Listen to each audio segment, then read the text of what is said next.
Pendidikan kita hari ini ya, Ya. ketidakberdayaan. Wah, dalam nih Pak. Di beberapa organisasi pemberdayaan, Ya. itu kita biasanya membedah. Ketika kita masuk ke sebuah daerah, kalau dia terpencil, kita pasti nanya, udah pernah ada bantuan yang masuk belum? Bantuannya itu bentuknya apa? Karena memang ada desa-desa, ada sekolah-sekolah itu yang rusak karena bantuan. Ya, jadi bantuan itu hanya sekedar proyek. Ya, proyek selesai, kembali ke settingan semula ya, langsung factory resetnya gitu.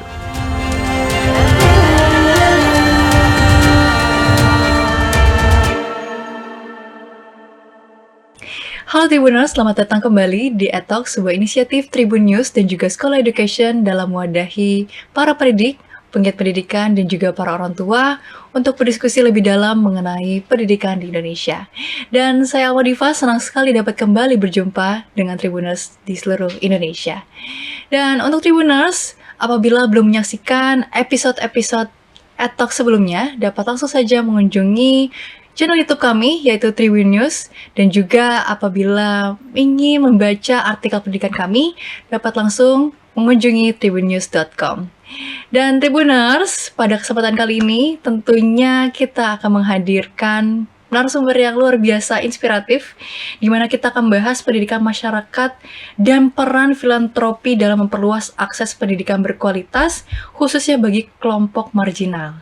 Nah, karena ketika kita berbicara pendidikan di Indonesia, sering sekali yang terlihat adalah kurikulum, kebijakan, dan angka partisipasi. Tentunya guru yang bekerja dengan keterbatasan dan komunitas yang berjuang agar sekolah tetap berjalan. Dan hari ini sudah hadir bersama dengan kita, yaitu Direktur dari Transformative Edu Action Hub dari Great Indonesia Dompet Duafa, yaitu Bapak Haryo. Selamat datang Bapak. Terima kasih sudah hadir dalam podcast kami. Bagaimana Pak kabarnya hari ini? Alhamdulillah. Baik ya Pak ya. Walaupun puasa. Luar biasa sekali Bapak, jauh-jauh ya dari Bogor, langsung nih hadir di studio dari Tribun News untuk membahas atau sharing-sharing di podcast kali ini. Bapak, sebelum kita masuk lebih dalam Pak, saya mau ajak sedikit games kecil gitu ya. Saya ingin bertanya sama Bapak nih, kira-kira satu kata yang terbayang dari Bapak yang menggambarkan terkait kondisi pendidikan kita hari ini. Kata apa sih Pak yang langsung terlintas di pikiran Bapak? Pendidikan kita hari ini ya. Ya. Ketidakberdayaan. Wah, dalam nih Pak. Karena apa nih Pak kira-kira? Iya, kalau kita kan memang di Great Indonesia Dompet Duafa, karena kita memang dikenal sebagai organisasi pemberdayaan ya. Nah, kita tuh selalu menghubungkan antara pendidikan dengan keberdayaan. Dimana sebenarnya keberdayaan itu kita tafsirkan sebagai orang itu bisa berpikir sendiri, mengambil keputusan-keputusan dalam hidupnya, dan kemudian dia tumbuh besar bersama keputusan-keputusan itu. Nah, jadi pendidikan itu semestinya bisa mengeluarkan kita dari lingkar ketidakberdayaan, gitu. Nah, makanya kemudian ya pendidikan itu adalah pemberdayaan, gitu. Dan kita kayaknya masih jauh nih, ya, pendidikan kita dari kata memberdayakan tadi. Gitu. Oke, menarik sekali Bapak jawabannya. Mungkin kalau gitu kita langsung saja masuk ke diskusi lebih dalam. Kalau tadi kata Bapak, ketidakberdayaan nih Pak ya terkait pendidikan kita di Indonesia saat ini gitu ya. Jadi saya ingin bertanya Pak, dari sudut pandang Bapak sendiri, apa sih Pak isu pendidikan yang paling krusial yang sedang dihadapi Indonesia saat ini? Ya, isu pendidikan. Jadi gini, pendidikan itu kan luas ya Mbak. Ya. Dalam artian pendidikan itu kan dia dari mulai lahir sampai kemudian orang masuk ke liang lahat ya. Dan kemudian di Indonesia juga negerinya luas, komunitasnya banyak, bahasanya banyak, kebudayaannya banyak gitu. Tapi memang kami melihat ada 3 masalah umum ya yang ada di Indonesia. Yang pertama itu kita melihat bahwasannya kualitas pendidikan kita itu tidak merata. Gitu, itu satu. Yang kedua, kesejahteraan guru kita itu masih rendah. Dan yang ketiga, belajar kita itu belum belajar yang memberdayakan. Nah, kan kalau kita lihat tadi yang pertama ya, kualitas pendidikan kita tidak merata. kan pemerintah pernah mengeluarkan yang namanya raport pendidikan. Nah, itu ketika kita melihat kecenderungan umum dari data ya, laporan pendidikan raport pendidikan nasional itu sebenarnya kita bisa melihat tuh ada 3 ketimpangan. Oke. Ya, yang pertama itu ketimpangan wilayah. Kita lihat hampir semua di laporan pendidikan itu, jadi semakin ke barat itu semakin hijau dan semakin ke timur itu semakin merah. Gitu. Berarti kan ada ketimpangan pendidikan atau kesenjangan pendidikan, kualitas pendidikan di barat sampai timur. Yang hijau-hijau itu pasti Sumatera, Jawa, gitu ya. Tapi kemudian nanti yang merah itu biasanya Maluku, Papua, Nusa Tenggara Timur dan lain sebagainya. Nah, itu di rapor pendidikan itu kita bisa lihat tuh bahwasannya ternyata ada ketimpangan kesenjangan kualitas pendidikan. Itu satu. Belum juga kalau kita lihat, kita bandingkan ya di rapor pendidikan tersebut, kita lihat mana data kota, mana data desa atau kabupaten. Nah, di situ bisa kita lihat semakin kota ya kan, dia semakin hijau. Semakin desa itu semakin kuning atau semakin merah. Nah, ini ketimpangan kota dengan desa. Kemudian berikutnya ketimpangan antara pendidikan umum dalam artian sekolah-sekolah pemerintah dengan sekolah-sekolah keagamaan. Misalnya sekolah SDN, sekolah dasar negeri dengan MI gitu ya. Nah, itu ada ketimpangan juga. Nah, itu yang pertama tuh Mbak, masalah pemerataan kualitas pendidikan. Kemudian berikutnya yang kedua itu kesejahteraan guru nih. Nah, kita tahu bahwasannya di data kami ada lembaga riset namanya IDS. Nah, di IDS itu kita ngitung sebetulnya berapa sih jumlah guru. Dan kita perkirakan jumlah guru negeri swasta, pendidikan umum, pendidikan keagamaan, dan lain sebagainya, itu kita dapat sekitar ada data 3,5 sampai 3,9 juta guru. Nah, kita lihat. Nah, dari angka tersebut 3,5 juta sampai 3,9 juta itu sekitar 2,06 juta itu adalah guru honorer. Ya, artinya apa? 50% guru kita itu masih guru honorer. Nah, 56% ya, sekitar segitu angkanya. Dan dengan nama yang macam-macam ya. Ada nama guru P3K, ya tergantung namanya ya. Dia tergantung penempatannya juga. Tapi yang perlu kita ketahui adalah mau guru itu statusnya guru tetap, guru honorer, guru P3K, guru tidak tetap yayasan gitu ya. Kalau dia swasta, itu beban kerjanya sama. Iya kan? Dia harus ngajar dengan beban kurikulum yang sama, tapi kenapa justru tadi gajinya berbeda-beda gitu. Nah, otomatis kalau kita memperbaiki kualitas pendidikan kita harus memperbaiki kesejahteraan guru. Baru kita bisa nuntut yang macam-macam dari guru gitu. Karena saya sendiri pernah jadi guru honorer, Mbak. Ya, dan waktu itu gaji saya 300.000 per bulan. Dan kalau dari tengah bulan sampai akhir bulan itu saya selalu jalan dari dari rumah ke sekolah dan dari sekolah ke rumah gitu. Dan waktu itu kebetulan saya belum lulus kuliah, sehingga salah satu privilege saya sebagai guru honorer itu saya bisa pakai komputer di TU itu untuk kerjain skripsi saya. Gitu. Jadi relate lah ya dengan isu kesejahteraan guru ini gitu, karena memang pernah berada di situasi yang sama. Kemudian yang terakhir itu tentang isu yang krusial itu tentang belajar yang memberdayakan. Karena belum tentu anak sekolah itu dia belajar. Ya, bahkan di aktivitas pembelajaran itu dia belum tentu belajar gitu ya. Karena kan belajar itu aktivitas mengkonstruksi pengetahuan di dalam diri kita sendiri ya. Nah, sejauh mana kita bisa memonitor? Kayak misalnya gini, saya pernah mendampingi guru di salah satu pulau di NTT. Gitu. Ketika saya ke sekolah itu hari Kamis, itu anak-anak ngumpul main baik di kelas maupun di lapangan sekolah gitu. Nggak ada gurunya, nggak ada kepala sekolahnya. Saya tanya, loh, ini guru dan kepala sekolahnya berada kemana? Oh, mereka ke pasar, ke dermaga. Karena di hari itu kapal merapat dari Kupang gitu, bawa sayur mayur, bawa tempe, tahu, lauk, gitu ya. Dan kemudian kayak kursi-kursi plastik segala macam. Dan semua guru, semua orang dewasa ke pasar. Sehingga nggak ada yang mendampingi anak-anak di sekolah. Ada yang berantem, ada terjadi aktivitas bullying dan lain sebagainya, nggak ada yang tahu. bukan berarti mereka nggak sekolah ya. Mereka sekolah, ada di sekolah, jam Ya. pelajaran sekolah, Ya. tapi nggak belajar gitu. Nah ini jadi apa ya? Jadi concern di kita Ya, gitu. ya. Apakah benar gitu ya? Pendidikan kita itu sudah jadi pendidikan yang memberdayakan. Gitu.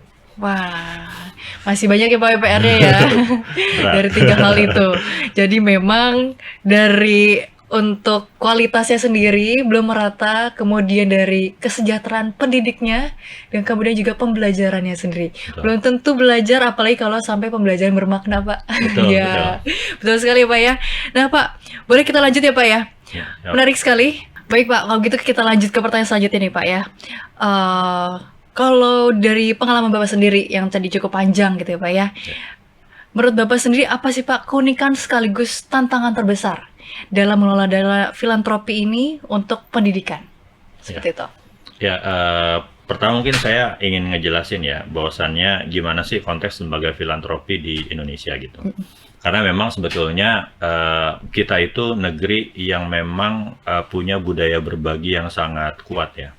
Ya, jadi walaupun misalnya tidak ada pemerintah gitu ya, tidak ada dunia usaha, masyarakat itu masih saling membantu satu sama lain. Dan kalau di negara-negara lain itu filantropi itu sengaja dikembangkan gitu. Karena begini, ada upaya dari masyarakat yang membantu masyarakat lainnya gitu ya, untuk mewujudkan negara kesejahteraan. Kenapa nggak diberi ruang seluas-luasnya? Sehingga di negara lain itu ada seperangkat peraturan, entah undang-undang, entah peraturan menteri yang memang memberi insentif buat sektor filantropi gitu. Dan sebagian sektor filantropi, sebagian besar ya, sektor filantropi itu mereka pasti tidak terlepas di permasalahan pendidikan. Ya, mau di negara maju, mau di negara berkembang atau negara miskin gitu ya, itu selalu aktivitas filantropi itu identik dengan pendidikan. Karena semua sepakat bahwasannya yang harus dibenahi itu pasti manusianya. Nah, keunikannya adalah, nah ini lagi di Indonesia itu kita punya tradisi filantropi yang panjang, yang luas, yang kemudian negara itu baru mengatur filantropi itu ketika beberapa tahun setelah merdeka ya. Kayak misalnya tahun 61 itu mulai ada undang-undang namanya Undang-Undang Penghimpunan Uang dan Barang ya, Undang-Undang PUB. Kemudian nanti di tahun 99 itu mulai ada Undang-Undang Zakat. Kemudian diperbarui dengan Undang-Undang revisi atas Undang-Undang Zakat itu tahun 2011. Kemudian ada Undang-Undang Wakaf tahun 2004. Dan mungkin ada undang-undang yang terkait lainnya begitu. Tapi yang terpenting adalah tantangan terbesar dunia filantropi kita itu saat ini adalah yang pertama terkait dengan regulasi. Dalam artian sebetulnya apa sih cita-cita negara ini untuk sektor filantropi gitu. Dengan banyaknya undang-undang yang ada sekarang, itu kita merasa bahwasannya negara tuh kayak sporadis aja gitu. Oh, berkembang zakat, bikin undang-undang zakat. Oh, berkembang wakaf, bikin undang-undang wakaf. Oh, berkembang ini, bikin ini. Oh, ternyata ada penyalahgunaan donasi gitu. Bikin aturan ini, bikin aturan itu. Tapi kita nggak pernah jelas nih. Sebetulnya cita-cita negara ini untuk sektor filantropi itu apa? Kita dapat tugas apa nih dari negara ini? Peran kita tuh di mana saja gitu. Dan bagaimana cara mengoptimalkan penggalangan dana dari masyarakat ini sehingga kita dari masyarakat bisa membantu masyarakat. Nah, itu tantangan pertama. Dan tantangan keunikannya, nah tadi ya, keunikannya adalah tadi sebetulnya keunikan lembaga filantropi itu karena kita bergeraknya di level komunitas, kita tuh punya banyak program, metode yang beragam karena kita mengadres sekelompok kecil orang. Dan ini jadi tantangan juga ya, bagaimana cara kita membuktikan dampak kalau penerima manfaatnya itu kecil di sini, kecil di sini, kecil di sini, kecil di sini. Gimana cara ngukurnya? Oh ya udah, dikonsolidasikan. Ternyata ini indikatornya beda, ini indikatornya beda, ini indikatornya beda gitu. Jadi itu keunikan sekaligus ya tantangan kedua begitu. Tapi itu bisa diperjelas kalau memang kita dikasih peran nih di undang-undang kita, di sistem kenegaraan kita, biar filantropi ini, terutama filantropi pendidikan itu bisa berkembang dengan baik. Gitu. Wah. Jadi menjadi keunikan tapi juga menjadi sekaligus menjadi tantangan tersendiri ya Pak ya. Betul. Nah Pak, Kalau misalkan dari Bapak sendiri nih Pak, kan di mana program itu kita sempat ngobrol-ngobrol di awal, banyak sekali program-program gitu ya. Bahkan tadi Bapak juga menyebutkan ada yang bisa dikatakan ada regulasi untuk program yang amanah gitu ya Pak ya. Saya kembali ingin bertanya nih Pak, prinsip apa sih Pak yang Bapak pegang agar pendayagunaan dana sosial ini tetap amanah sekaligus benar-benar memberi dampak nyata bagi masyarakat? Ya. Ya, prinsip pertama adalah kita secara sukarela itu menjaga trust ya. Ya. Karena lembaga-lembaga filantropi itu kan bergantung pada dana masyarakat. Sedikit aja masyarakat tidak percaya, maka kemudian itu bisa berarti kehancuran, bukan hanya untuk lembaga kita, tapi juga untuk sektor filantropi keseluruhan. Jadi apa yang jadi concern di satu lembaga, misalnya masyarakat anti pada satu lembaga filantropi, maka dia bisa berdampak pada yang lain. Ya, misalnya ada korupsi satu lembaga nih, baik lembaga pemerintah ataupun non pemerintah. Ya. Nah itu pasti lembaga pemerintah atau non pemerintah lainnya kena gitu. Jadi yang kena itu sektor gitu, bukannya lembaga itu aja gitu. Ya. Atau misalnya oh ini lembaganya pemerintah aja yang kena gitu. Enggak, kita semua kena gitu. Nah itu yang harus dijaga, trust gitu. Jadi apapun yang bisa kita lakukan untuk menjaga trust itu harus dilakukan. Ya entah itu nanti isunya ke akuntabilitas, ke transparansi, ke kecepatan kita merespon kondisi di masyarakat. Misalnya ada bencana, Ya. Kita sudah sampai belum, kita sudah ngapain di sana dan lain sebagainya. Nah itu harus kita jaga karena itu kepercayaan masyarakat gitu. Itu sih Mbak. Itu prinsip utamanya. Ya memang harus dibangun kepercayaan itu karena yang berdampak bukan hanya instansi kita ya Pak ya, Betul. tapi lain satu sektor seperti itu. Nah Pak, tadi Bapak juga sempat menyebutkan bahwa program dari Grid Indonesia ini, terutama programnya filantropi di masyarakat yang kecil-kecil, banyak sekali gitu ya, dimana jadi tantangannya adalah bagaimana nih menjadi bermanfaat, seperti itu ya. Nah, pertanyaan saya gini Pak, dari pengalaman Bapak, apa sih Pak yang paling menentukan sebuah program pendidikan ini benar-benar berdampak bagi masyarakat marginal sendiri? Ya, pertama gini, program itu harus punya ideologi ya Mbak. Nah ideologi kita di Grid Indonesia itu adalah pendidikan yang memberdayakan. Tadi belajar itu harus jadi sesuatu yang memberdayakan. Nah itu kita punya 5 pilar ya. Nah, yang pertama gini, belajar itu harus mampu mengeluarkan orang dari lingkar ketidakberdayaan. Gitu. Belajar itu itu harus mampu mengeluarkan orang dari lingkar ketidakberdayaan. Ya, yang tadinya tidak bisa jadi bisa, yang tadinya mungkin tidak mampu jadi mampu. Gitu ya, dan lain sebagainya. Nah ini ada beberapa detail indikatornya. Ya. Kemudian yang kedua, belajar yang memberdayakan itu pilarnya adalah dia harus individual center learning, di mana sebetulnya individu itu mengkonstruksi pengetahuannya untuk dirinya sendiri gitu, bukan sistem pendidikan gaya bank gitu ya kalau kata Paulo Freire. Jadi guru kayak deposit pengetahuan itu ke anaknya gitu. Jadi disuapin kalau gitu bahasanya. Iya betul. Jadi kayak disuapin dan kita yakin semakin banyak disuapin itu dia semakin pintar. Padahal belum tentu kalau dia tidak mengkonstruksi pengetahuan itu dalam dirinya. Kemudian pilar yang kedua adalah yang ketiga, guru itu pamong bukan pawang. Oke. Jadi guru itu adalah pemikir yang dia nurturing. Apa yang dipikirkan adalah bagaimana dia bisa memberdayakan si pemanfaat ini sehingga dia bisa keluar nih dari lingkar ketidakberdayaannya tadi. Sekaligus dia bukan pendidik yang bisa domestikisasi gitu ya, dalam artian menjinakkan orang ke dalam sistem pendidikan yang menjadikan si peserta didik ini sebagai pengikut atau melestarikan penindasan yang terjadi lewat proses pendidikan gitu. Nah kemudian yang keempat, itu metode pembelajaran praksis, di mana kita ada siklus refleksi, aksi, dan seterusnya. Dan kemudian kita meyakini bahwasannya kegiatan pendidikan itu adalah sebuah aktivisme sosial.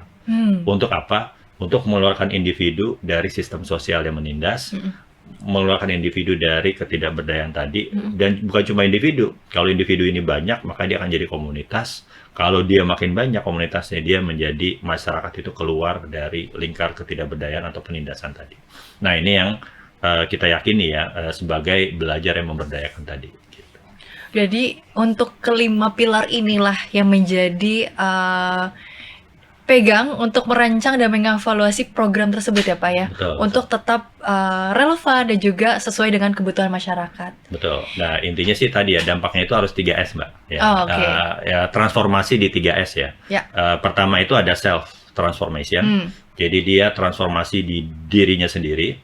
Kemudian yang kedua itu ada surrounding transformation. Ya. Kalau dia guru, ketika dia sudah bertransformasi dari guru yang biasa menjadi guru yang transformatif, Ya. nah dia pasti mentransformasi ruang kelasnya. Nah, ketika ruang kelas sudah transformasi, maka surrounding yang lain adalah sekolahnya. Dan bagaimana sebetulnya sekolah ini juga jadi agen perubahan sosial. Jadi society juga. Jadi ada self transformation, ada surrounding transformation, dan kemudian terakhir ada society transformation gitu. Di mana pendidikan itu jadi alat perubahan sosial. Gitu. Dalam sekali Pak ya, jadi dari individu ini bisa jadi hingga sampai sesosial ya Pak ya. Betul, betul. Wah, luar biasa sekali. Inilah 3 prinsip yang dipegang ya Pak ya, untuk melakukan pemberdayaan atau perubahan ya Pak ya. Betul. Nah Pak, dalam pendampingan sendiri Pak, ya terutama tadi kan Bapak menyebutkan beberapa program ya, program pendidikan. Menurut Bapak sendiri, siapa sih Pak yang paling krusial gitu Pak dalam program pendidikan ini? Apakah guru, sekolah, atau lingkungan sekitar? Ya, nah itu dia. Ini tanggung jawab pendidikan itu ada di mana ya? Ya. Ada di orang tua kah? Ya. Ada di sekolah kah? Atau ada di masyarakat? Nah, ini sebenarnya ya tadi, ya kita semua punya tanggung jawab yang sama Ya. gitu dalam bidang pendidikan, tapi kita berbagi peran begitu. Makanya di beberapa program kami misalnya kami ngelola yang namanya Sekolah Literasi Indonesia, atau juga ada kita di Sekolah Guru Indonesia. Nah, itu bagaimana sebetulnya kita berusaha mengengage, selain peserta didiknya, kita mengengage orang tua, kita mengengage tokoh masyarakat setempat, kita mengengage Lingkungan sekitar ya ya Pak. lingkungan sekitar gitu. Dimana sebetulnya it needs a whole village gitu ya, Ya. untuk raising a child gitu. Jadi memang kita butuh ekosistem pendidikan gitu. Nah, kalau ditanya mana yang paling berperan, ya semuanya berperan gitu. Tapi dengan perannya masing-masing. Dan yang perlu dipastikan adalah ada nggak orang yang mengorkestrasi ekosistem ini gitu. Nah, ini yang memang kita upayakan. Sebetulnya ada banyak sekali orang di tingkat komunitas, di tingkat desa, itu yang punya concern yang kuat di pendidikan. Dan kami itu tinggal nyari aja nih, siapa nih lokal-lokal champion ini gitu. Siapa lokal-lokal champion di bidang pendidikan, dan kita akhirnya bersinergi dengan mereka. Kayak misalnya tadi saya menyebut sekolah literasi. Sebetulnya kalau literasi itu ada taman bacaan di masyarakat. Tapi memang taman bacaannya ini masih belum begitu berkembang. Nah, kalau misalnya pengurus taman bacaan ini berkomitmen untuk mengembangkan taman bacaannya, baru program kita masuk di situ. Dan kita kayak ada pendampingan aktivis taman bacaan ini setahun misalnya. Nah, mereka nanti ada targetan-targetannya, sehingga tadi ya mereka itu bisa menguatkan ekosistem literasi di tempatnya gitu, di kabupaten kotanya gitu, dan lain sebagainya. Nah, ini sebetulnya modal kita ada di masyarakat. Teman-teman ini sudah aktif di masyarakat, tapi mungkin belum banyak berjejaring, belum banyak dapat insentif dana-dana filantropi gitu ya. Yang dengan itu mereka jadi punya energi lagi lebih kuat untuk kemudian mengorkestrasi ekosistem tadi di tempat mereka masing-masing. Dan ini yang coba kita dorong-dorong lah di Gereja Indonesia Dompet Duapa. Gitu. Ya, ya. Jadi untuk pendidikan sendiri memang tidak mudah ya Pak ya. Betul. Nggak hanya dari individu sendiri, orang tuanya, bahkan pun lingkungan sekitar pun, ekosistem pun juga harus mendukung hal tersebut ya Pak ya. Betul, betul. Nah Pak, mau ngomong-ngomong soal lokasi gitu ya Pak ya, mungkin kita tahu bersama kita di daerah kota, perkotaan gitu ya. Mungkin saya mau menarik untuk membicarakan soal wilayah marginal nih Pak. Ya. Kalau bicara soal guru dan sekolah di wilayah marginal, apa sih Pak hal yang paling sering tidak terlihat nih Pak oleh kita sebagai penyelenggara program seperti itu? Iya, pertama ya, jadi gini, di beberapa organisasi pemberdayaan, Ya. itu kita biasanya membedah. Ketika kita masuk ke sebuah daerah, kalau dia terpencil, kita pasti nanya, udah pernah ada bantuan yang masuk belum? Bantuannya itu bentuknya apa? Karena memang ada desa-desa, ada sekolah-sekolah itu yang rusak karena bantuan. Ya, jadi bantuan itu hanya sekedar proyek. Ya, proyek selesai, kembali ke settingan semula ya, langsung factory resetnya gitu. Jadi ya ada pada saat program aja, ketika program selesai ya balik ke settingan awal sehingga tidak ada transformasi yang dilakukan gitu. Nah itu setelah itu, oh ya, ini kita uji lagi nih dengan beberapa instrumen kita buat ngelihat mereka mau berubah nggak sih. Dan karena kami dananya terbatas ya, kadang-kadang juga kami nggak ngasih dana gitu. Tapi bentuknya hanya pelatihan yang berkala, pendampingan, ya, pembinaan gitu. Ya memang kita aspek monetary-nya itu mungkin sangat kecil gitu. Yang justru kita salurkan itu adalah value. Nah kadang-kadang nih ya, kita dalam melakukan program itu kita lebih kental nuansa aspek monetary-nya. Bahkan pemegang kebijakan pasti biasanya lebih kental aspek monetary-nya. Insentif uang apa, yang apa, material apa yang mau kita berikan. Tapi kita lupa melakukan yang namanya pendampingan value. Sedangkan value itu ngebentuk mindset, ngebentuk spirit, ngebentuk semangat untuk berubah, untuk berdaya. Nah ini yang mesti kita tanamkan dan kadang-kadang luput gitu. Oke, menarik sekali Pak. Lalu bagaimana cara menanamkan value-nya itu sendiri Pak? Ya, nah kalau kami, kayak misalnya gini, kami itu selalu di tiap program, kami ada selalu capacity building ya. Pasti yang kita capacity building kita nyebutnya dengan pembinaan. Karena tidak mungkin sebuah program itu berjalan tanpa aktivitas pembinaan. Makanya kalaupun ada monetary, tadi monetary-nya itu cuma sedikit aja gitu. Iya, cuma misalnya insentif 600.000 per bulan buat guru untuk buat bantu-bantu dia bisa keliling-keliling gitu ya. Tapi sebetulnya yang kita berikan itu adalah sebagian besar beasiswa kita itu atau pendampingan kita itu adalah dalam bentuk pembinaan. Nah, pembinaan ini biasanya kita ada di 3 ranah. Ada aspek integritas, ada aspek profesionalisme, dan kemudian ada aspek transformatif tadi. Nah, kalau integritas itu lebih ke arah gimana dia kuat sebagai value-nya sebagai orang yang berintegritas. Kemudian profesional itu adalah skill, kemampuan mengajar. Kalau dia mahasiswa, dia IPK-nya bagus, ikut kompetisi A, kompetisi B sebagai portofolionya dia gitu ya.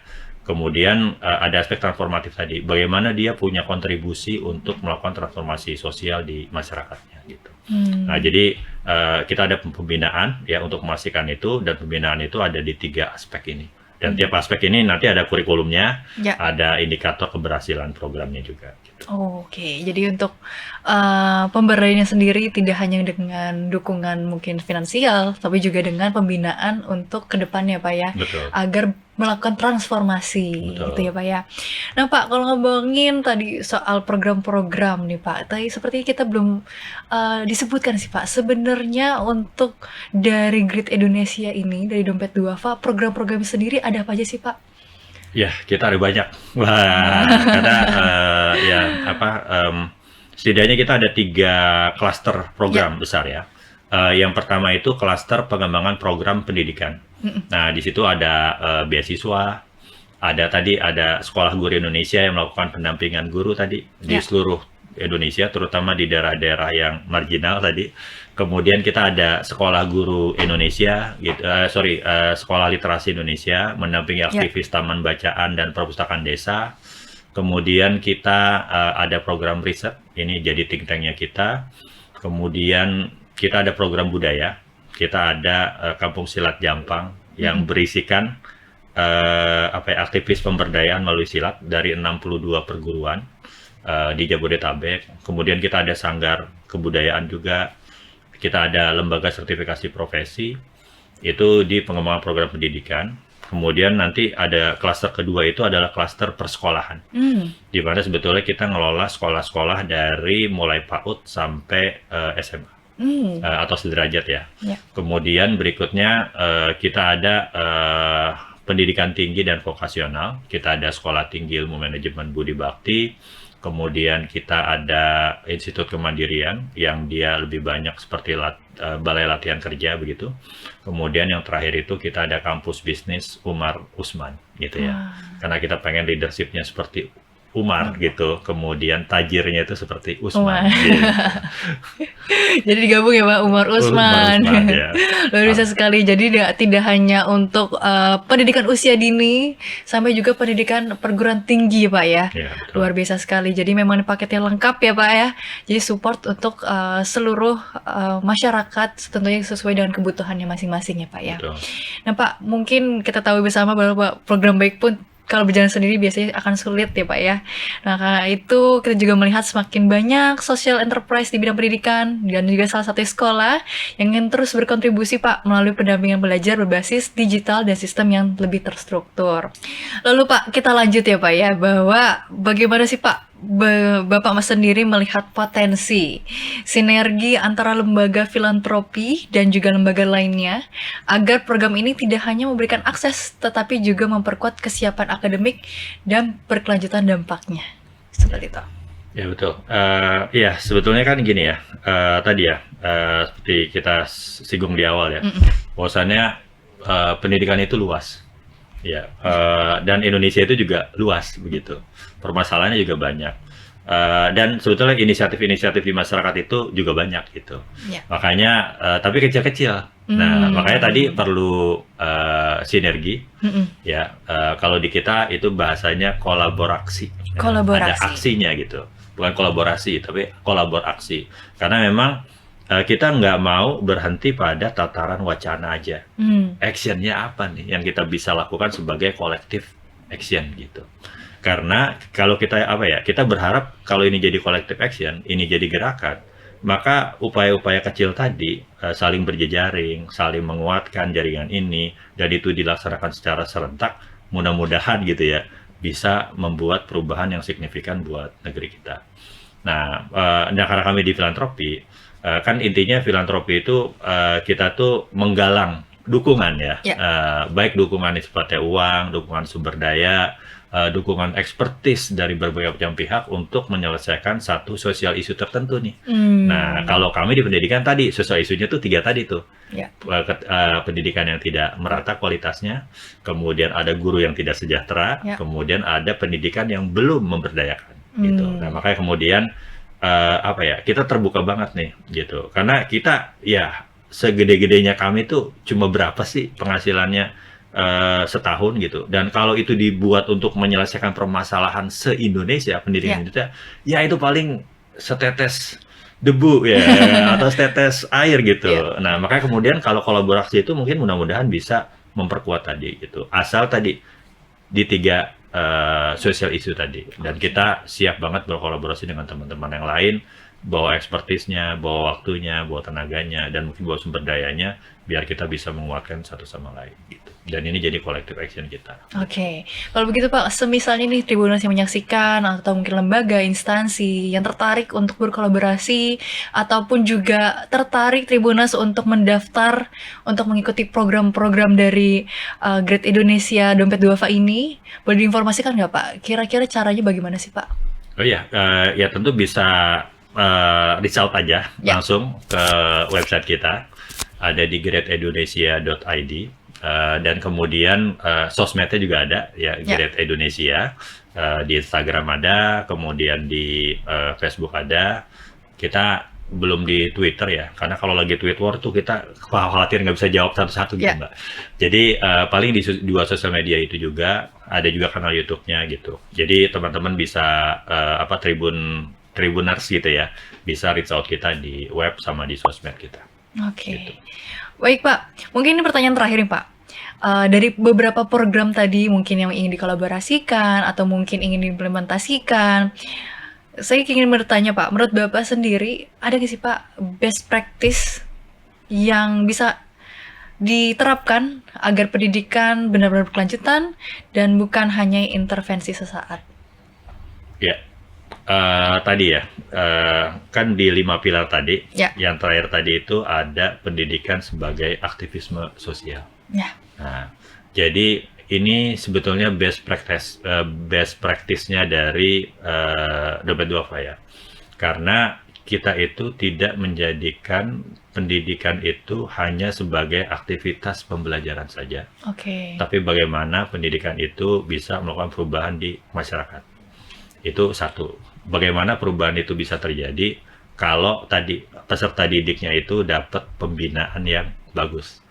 Nah, best practice program pendidikan itu selalu kasih pembinaan, selalu kasih capacity building kepada stakeholder pendidikannya. Baik ke peserta didiknya, baik ke gurunya, baik ke kepala sekolahnya, baik kepada lingkungan masyarakat di sekitar sekolah dan lain sebagainya. Karena intinya adalah di transfer value tadi, bukan transfer monetary tadi ya. Jadi bukan transfer uang, bukan transfer dana, tapi transfernya adalah value. Yang value ini menginspirasi orang untuk menjadi aktivis perubahan melalui pendidikan. Wah, luar biasa sekali ini program dari Dompet Duafa yaitu Great Indonesia. Mungkin Bapak sebagai penutup boleh Pak izin memberikan closing statement untuk Tribuners yang menyaksikan. Mungkin boleh dari seluruh perjalanan Bapak dalam mengelola program pendidikan untuk masyarakat marginal, boleh Pak disampaikan satu pesan penting untuk para pendidik, pengelola sekolah, dan lembaga sosial yang ingin berkontribusi nyata.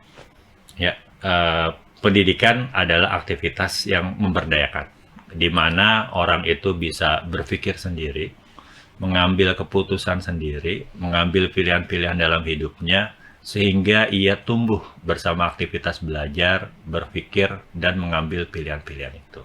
Dan kami di Lembaga Pemberdayaan, kebayang ya, kepingin mewujudkan masyarakat yang berdaya, yang itu ya dari sumber daya masyarakat sendiri, dan itu berlanjut terus, begitu. Amin. Semoga itu bisa terus berlanjut ya Pak ya. Tentunya memberikan manfaat seluas-luasnya untuk masyarakat Indonesia, tentunya untuk masa depan Indonesia. Amin. Sekali lagi terima kasih banyak Bapak atas waktunya, sharing-sharingnya, bahwa dari obrolan ini kita belajar bahwa pendidikan yang berdampak membutuhkan kolaborasi, keberpihakan, dan desain program yang benar-benar memahami kebutuhan masyarakat, di mana tadi Bapak memberdayakan ya Pak ya. Semoga dari obrolan ini bisa menginspirasi para Tribuners yang menyaksikan. Sekali lagi terima kasih banyak Bapak. Mungkin juga Tribuners ingin mengetahui lebih banyak tentang Great Indonesia dan juga Dompet Duafa, bisa langsung mengunjungi website dari Dompet Duafa, dan juga jangan lupa untuk mengunjungi Instagram kami yaitu di @sekolah.education untuk program-program pendidikan lainnya. Sekali lagi terima kasih Bapak. Semoga sukses selalu. Dan Tribuners semuanya. Amin. Semoga lancar di ibadah di bulan Ramadannya. Amin. Amin. Sekali lagi terima kasih. Kalau begitu kita akhiri. Sampai jumpa di episode atau selanjutnya. Terima kasih.